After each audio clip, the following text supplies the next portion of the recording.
நோயற்றவருக்கு அல்ல, நோயுற்றவருக்கே மருத்துவர் தேவை. நேர்மையாளர்களை அல்ல, பாவிகளையே மனம் மாற அழைக்க வந்தேன்.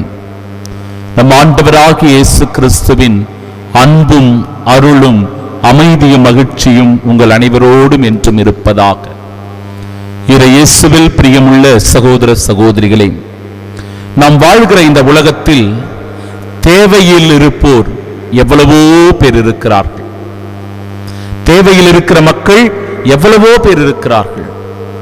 அவர்களுக்கு உதவி செய்ய வேண்டியது நம் ஒவ்வொருவருடைய கடமை. அதிலும் குறிப்பாக இந்த தவக்காலத்தில் நாம் மேற்கொள்ளுகிற இரக்கச் செயல்களில் இப்படிப்பட்ட செயல்பாடுகள் மிக மிக அவசியமாக இருக்கிறது. பசித்திருப்போர் இருக்கிறார்கள், தாகமுற்றிருக்கிறவர்கள் இருக்கிறார்கள், ஆடை இல்லாதவர்கள் இருக்கிறார்கள், இருப்பிடம் இல்லாமல் பேருந்து நிலையங்களிலும் ரயில் நிலையங்களிலும் பாலங்கள் கடியிலும் கஷ்டப்படுகிறவர்கள் இருக்கிறார்கள். வயதானவர்கள், நோய்வாய்ப்பட்டவர்கள், முதியவர்கள், அனாதைகள், கைவிடப்பட்டவர்கள், விதவைகள் என்று இந்த பட்டியலை நாம் தொடர்ந்து கொண்டே போகலாம். இந்த தவக்காலத்தில் நம்மாலான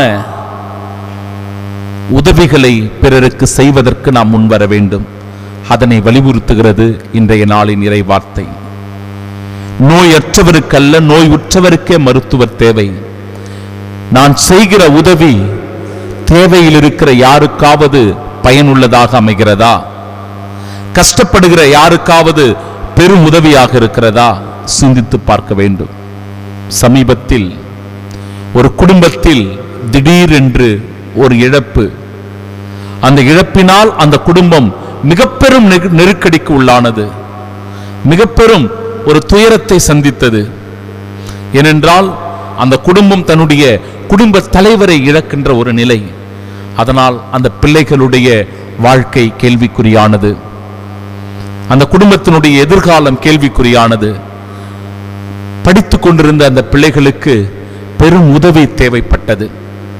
சரி, என்ன செய்யலாம் என்று சிந்தித்த போது 2-3 இடங்களில் பேசி பார்த்தோம். பேசி அவர்களிடத்தில் உதவி கேட்டபோது தாராள மனதுடன் உதவி செய்ய முன் வந்தார்கள். கை உடைந்த நிலையில், ஆதரவற்ற ஒரு நிலையில், தேவையில் உழன்று கொண்டிருந்த அந்த பிள்ளைகளுடைய எதிர்கால வாழ்க்கைக்கு அவர்களால் ஆன அந்த உதவியை செய்வதன் வழியாக இன்றைக்கு அந்த பிள்ளைகளால் தங்களுடைய கல்வியை தொடர முடிந்தது. என் அன்பு சகோதர சகோதரிகளே, அந்த குடும்பத்திற்கு எவ்வளவு மகிழ்ச்சி தெரியுமா? கடவுளுக்கு வந்து நன்றி சொன்னார்கள்.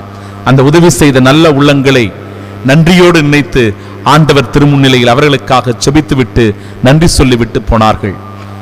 இப்படிப்பட்ட தான தர்ம முயற்சிகளில் ஈடுபட நமக்கு அழைப்பு கொடுப்பதுதான் இந்த தவக்காலம்.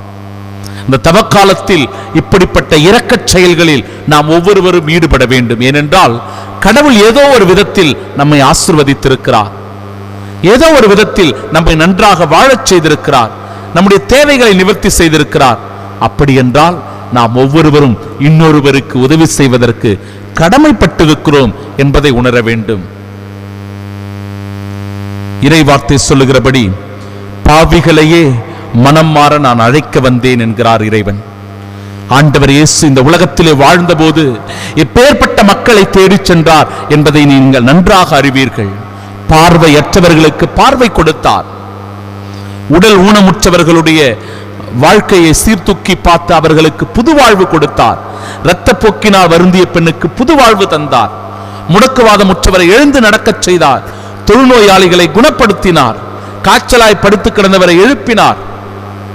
எந்த குடும்பத்தில் துன்பம் இருந்ததோ, எந்த குடும்பத்தில் துயரம் இருந்ததோ, எந்த குடும்பத்தில் அழுகை இருந்ததோ, எந்த குடும்பத்தில் வேதனை இருந்ததோ, ஆண்டவர் இயேசு அவர்களின் தேவைகளை சந்தித்தார். பேய் பிடித்தபடியாக தன்னுடைய அந்த மகளுக்கு இருக்கின்ற அந்த நோயை குணப்படுத்தும்படியாக அவரிடத்தில் இறைஞ்சு கேட்டபோது தாராளமாய் முன்வந்து உதவி செய்து அந்த தீ ஆவியை விரட்டி அடிப்பதை பார்க்கிறோம்.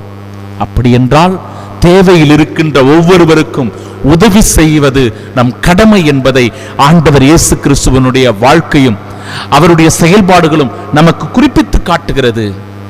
நாமும் அத்தகைய செயல்களில் ஈடுபட இந்த நாள் நமக்கு அழைப்பு தருகிறது.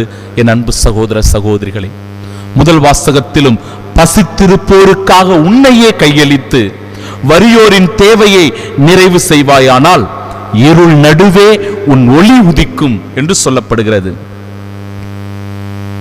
பசித்திருப்பவர்களுக்கு உணவு கொடுக்கும் போது, தாகமுற்றிருப்பவர்களுக்கு தண்ணீர் கொடுக்கிற போது, சிறையில் இருக்கிறவர்களை சென்று சந்திக்கும் போது, நோய்வாய்ப்பட்டவர்களுக்கு சென்று நாம் ஆறுதல் மொழிகளை சொல்லுகிற போது இறைவன் நம்மீது அருள் கூர்ந்து நமக்கு நிறைவான ஆசீரை அளிக்கிறார் என்கிற வாக்குறுதியை தருகிறது முதல் வாசகம்.